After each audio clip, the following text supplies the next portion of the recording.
एक लड़के की शादी हुई। अब जिस लड़की से शादी हुई वो लड़की कोई मजहबी माहौल की तो थी नहीं। उसने अपना रंग दिखाया और नौजवान के साथ अजीब सुलूक करती कि वो अपनी माँ के साथ कोई प्यार और मोहब्बत का माहौल नहीं रखता था। अब बेटा जो था वो शादी के बाद माँ से बिल्कुल वो मुनहरिफ हो गया, माँ से हट गया और बीवी का ही होकर रह गया। बहू की उल्टी सीधी बातें सुनती लेकिन बेटे को कुछ ना कहती।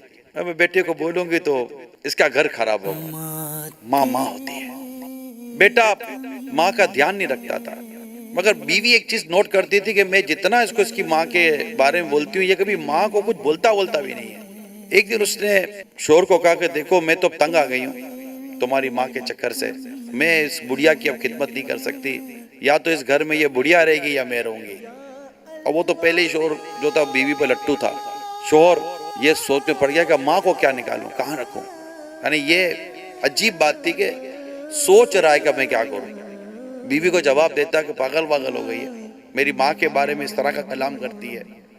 मगर ऐसा कुछ भी नहीं हुआ।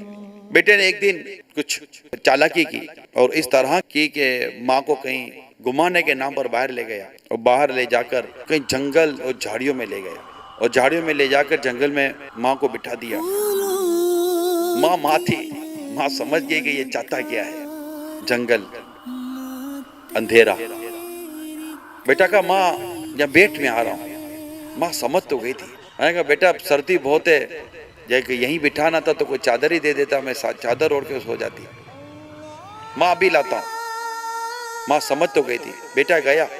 कुछ ही देर के बाद उन्हीं झाड़ियों में से एक शख्स गुजरा। बुढ़िया को देखकर हैरत हुई कि इतनी रात के बुढ़िया यहाँ है। तो कहा बड़ी भी खैरियत तो है। बोला बस परेशान हूँ। तो क्या क्या परेशानी है? कहा मुझे मेरा बेटा यहाँ छोड़कर चला गया। कहा अच्छा हाँ, तो मैं परेशान इस पर नहीं हूँ कि मेरा बेटा मुझे यहाँ छोड़कर चला गया, मैं परेशान इस बात पर हूँ कि जंगल बियाबान है, कहीं कोई शेर मेरे बेटे को खा ना जाए। माँ माँ होती है।